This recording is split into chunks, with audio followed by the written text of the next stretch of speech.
এই মুহূর্তে আছি রূপসা বাজারে মাছ কেনার উদ্দেশ্যে আসা। তো ভাবলাম যে আপনাদের রূপসা বাজারে যে মাছ আজকে অ্যাভেলেবেল আছে তার একটা চিত্র আমি আপনাদের একটু দেখাই।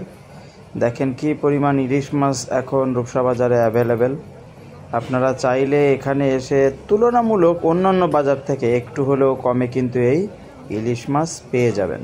এবং দেখেন এই যে তাজা একেবারে পাঙাশ মাছ। এরপরে আপনার এই যে আবার ইলিশ মাছের মানে কি বলবো, এখানে সব সাইজের মাছই আছে।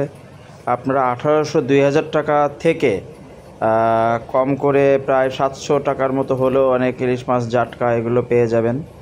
আর অন্যান্য মাছ তো আছেই, কোরাল অর্থাৎ আমরা যেটাকে ভেটকি বলি, এবং আপনার বোয়াল মাছ রয়েছে, এরপরে রুই মাছ, কাতল মাছ, শিং মাছ রয়েছে, ফাঁসিয়া মাছ, এই যে বড় বড় পাঙাশ এখনও জ্যান্ত।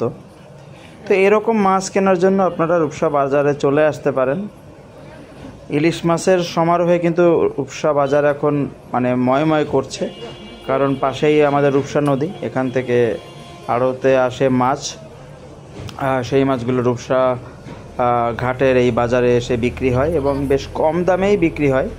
তো আমরাও কিছু ইলিশ মাছ কেনার পরিকল্পনা করেছি। খুব বড় সাইজ হয়তো বা হবে না, ছোট ছোট কিছু সাইজের মাছ আমরা কিনে নিব। এগুলো প্রায় আপনার 850, 900, 1000 করে দাম। হ্যাঁ, মানুষের আসলে ক্রয় ক্ষমতার বাইরে চলে যাচ্ছে দিন দিন। আমরা হয়তো ভেবেছিলাম এখন বর্ষার সিজন, আমরা একটু কম দামে ইলিশ মাছ পাবো, সে সুযোগ আসলে নেই। এটা খুবই মানে কষ্টের একটা ব্যাপার। বাজার নিয়ন্ত্রণ কমিটি থাকলেও এর কোনো আসলে প্রভাব নেই। তো সাধারণ মানুষ বলেন কিভাবে এই ইলিশ মাছ কিনে খাবে? এই কারণেই জাটকা খেতে হয়। বড় বড় মাছের দাম একটু বেশি, 1800-2000 টাকা। এখন 1800-2000 টাকা দিয়ে মাছ কিনে খাওয়ার মতো মানুষ খুব কমই আছে।